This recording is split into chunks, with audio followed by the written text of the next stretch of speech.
Welkom bij Extra Journaal, nieuws uit Curaçao, vers van de pers.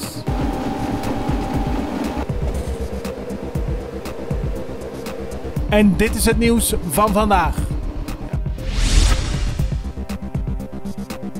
De economieën van Curaçao en Sint Maarten zullen dit jaar weer groeien. Na een aantal jaren van economische neergang. Dat verwacht het Internationaal Monetair Fonds, het IMF. Die heeft de autonome landen binnen het Nederlandse Koninkrijk doorgelicht.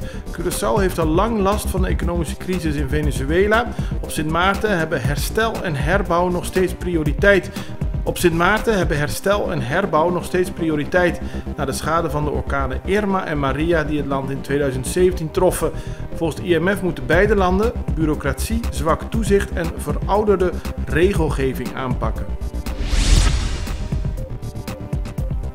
Nederland is bereid Juan Guaidó te erkennen als interim-president van Venezuela als huidig president Nicolás Maduro niet binnen 8 dagen vrije verkiezingen uitschreef. Dat heeft minister Stef Blok van Buitenlandse Zaken zaterdag in een brief aan de Tweede Kamer in Nederland gemeld. Over dat nieuwe standpunt heeft de bewindsman de regeringen van Curaçao, Aruba en Sint Maarten geïnformeerd, zo meldt Blok. Hij staat in nauw contact met de minister-presidenten van de verschillende Caribische landen van het Koninkrijk. Volgens hem maakt heel het Koninkrijk zich zorgen over de politieke en humanitaire crisis in Venezuela, maar hecht het wel aan een goede buurlandrelatie. Volgens hem moet het Venezolaanse volk de vrijheid hebben om te bepalen hoe zijn toekomst eruit ziet. Als vrije, transparante en democratische verkiezingen binnen 8 dagen niet worden uitgeschreven, zal Nederland ook Juan Guaidó erkennen als interim-president van Venezuela. Voor de tweede keer binnen een maand zijn de bewoners van een huis in de Pallasstraat overvallen.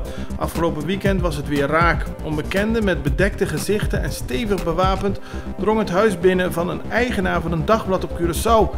Daar dwongen ze alle bewoners om op de grond te gaan liggen en werden hun armen en benen vastgebonden en doorzochten de overvallers het huis. Die wisten er met geld en waardevolle spullen vandoor te gaan.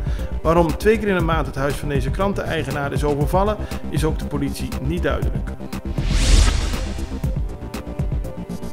Minister van VVRP en het politiekorps Curaçao hebben aangegeven dat er vanaf nu niet meer getolereerd wordt dat mensen het keuringslokaal blokkeren of zelfs de mensen die daar werken bedreigen. Dat is gezegd nadat eerder deze maand 2 keer het keuringslokaal werd geblokkeerd. Volgens de politie en de minister is het zo genoeg.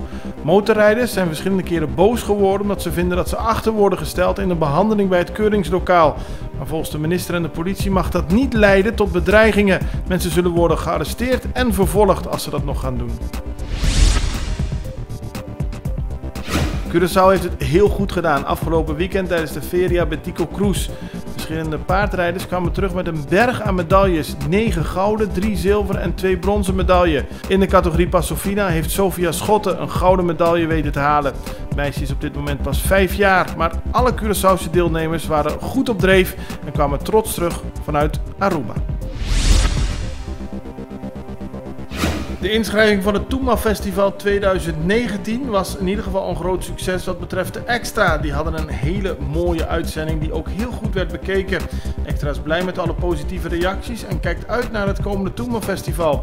In totaal hebben 57 verschillende zangers en zangeressen zich ingeschreven en doen er 22 verschillende groepen mee. Blijf kijken naar de website van Extra, dan blijf je helemaal op de hoogte van het festival di Toema. Een modderstroom heeft gisteravond een spoor van vernieling getrokken door een hotel in het zuiden van Peru. Er was net een huwelijksfeest aan de gang. Er vielen zeker 15 doden en 34 gewonden. Een muur die het hotel moest beschermen tegen vallende stenen en aardverschuivingen begaf het ook. Ook een buitenmuur van het hotel stortte in, waardoor het dak op de feestvirus viel. Er waren meer dan 100 mensen aanwezig op het huwelijksfeest. 13 mensen werden dood aangetroffen in het hotel, 2 anderen overleden in het ziekenhuis. De modderstroom werd veroorzaakt door hevige regenval in de regio.